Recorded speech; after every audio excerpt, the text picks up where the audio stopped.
नमस्कार, lead India के इस वीडियो में आपका बहुत बहुत स्वागत है। केम छो, कैसे हैं आप लोग? उम्मीद है कि आप लोग बहुत अच्छे होंगे और मैं आपका बहुत बहुत स्वागत कर रहा हूं अपने इस वीडियो में। मैं आज के इस वीडियो में बताऊंगा कि आपको अगर एक लॉयर, एक एडवोकेट चूज करना है आपको अपने मैटर के लिए, तो किन 5 पॉइंट्स का ध्यान रखना चाहिए। अगर उन 5 पॉइंट्स का आप ध्यान रखोगे तो डेफिनेटली आप एक सही लॉयर, एक सही एडवोकेट चूज कर सकते हो अपने केस के लिए। मैं आपको एक और इंपॉर्टेंट बात उससे पहले बताना चाहता हूं कि आमतौर से हमने देखा है कि कई बार अगर आपने गलत एडवोकेट चूज कर लिया तो आपके केस का डायरेक्शन बिगड़ जाता है, और एक बार जो केस का डायरेक्शन बिगड़ जाता है उसको सुधारने में कई साल लग जाते हैं।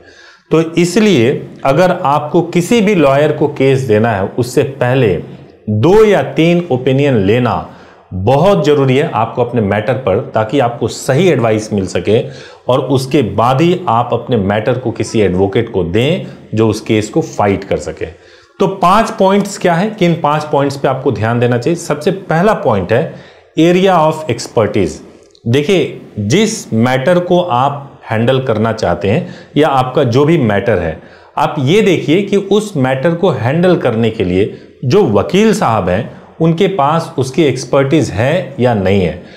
वो आपको पता तब चलेगा जब आप 2 या 3 ओपिनियन ले लेंगे। उसके बाद से जब आप जिनको केस देना चाहते हैं आप उनसे बात करेंगे, आपके पास नॉलेज होगा, फिर आप बात करेंगे तो उनसे जो सवाल पूछेंगे और उसका जो वो जवाब देंगे उससे आपको मालूम चल जाएगा, नंबर 1।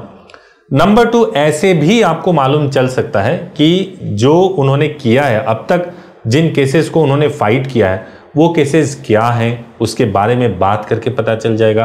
तो सबसे पहला चीज है कि एरिया ऑफ एक्सपर्टीज जरूर देख लीजिए। जो दूसरा पॉइंट है वो है पोटेंशियल कॉस्ट। देखिए, क्या होता है कि जब हम कोर्ट में केस को लेकर के जाते हैं तो क्या खर्चा होगा इसके बारे में पहले ही स्पेसिफिक नहीं बताया जाता है।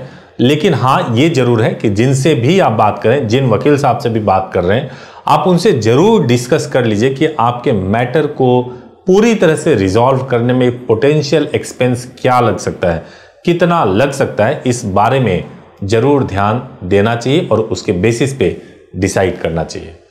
तीसरा जो पॉइंट है वो बहुत इंपॉर्टेंट पॉइंट है, वो है एटीट्यूड।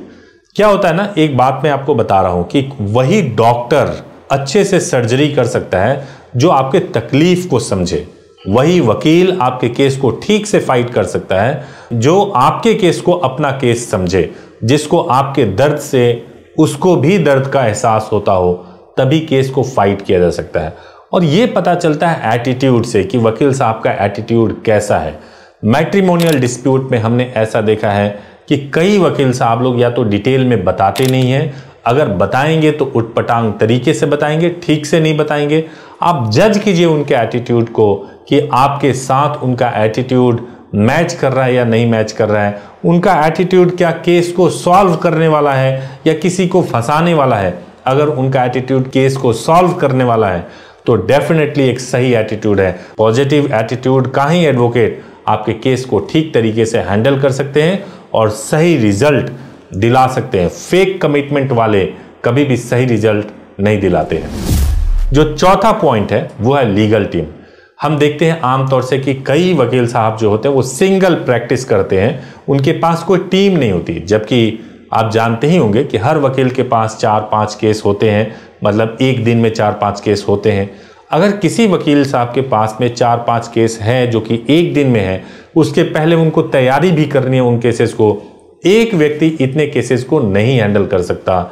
इसलिए जरूरी है कि लॉ फर्म को या ऐसे एडवोकेट को आप केस दें जिनके पास एक बड़ी टीम हो, तो वो आपके केस को ठीक तरीके से हैंडल कर सकते हैं।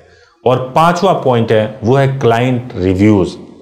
आज के ज़माने में टेक्नोलॉजी का ज़माना है, कई सारे एडवोकेट और कई सारे लॉ फर्म वेबसाइट पे, गूगल पे लिस्टेड हैं, उनकी वेबसाइट भी है। अगर आपको सही में जानना है कि उन्होंने क्या किया है, जेन्युइन है या नहीं जेन्युइन है, तो अगर यूट्यूब है तो यूट्यूब के कमेंट्स को पढ़िए, अगर वो गूगल पे है तो गूगल के रिव्यू को पढ़िए, उन देखिए कि कितनी रेटिंग है। इसके अलावा कोई और भी फीडबैक है तो उसको चेक कीजिए, इंटरनेट पे पूरी तरह से चेक कीजिए, तब जाकर के आप डिसाइड कीजिए कि आपको उन वकील साहब को या लॉ फर्म को आपको अपना केस देना है या नहीं देना है। केवल रेफरेंस के बेसिस पे अगर आप आंख बंद करके केस दे देंगे तो जरूरी नहीं है कि वो केस आपका ठीक से हैंडल हो जाए। उम्मीद है कि आपको इन 5 टिप्स से जरूर हेल्प मिलेगा। अगर आपको हेल्प मिले तो जरूर कमेंट कीजिएगा, मुझे भी मोटिवेट कीजिएगा ताकि मैं नेक्स्ट टाइम आपको और बेटर वीडियो बना करके दे सकूं। Thank you so much for watching this video. Thank you so much.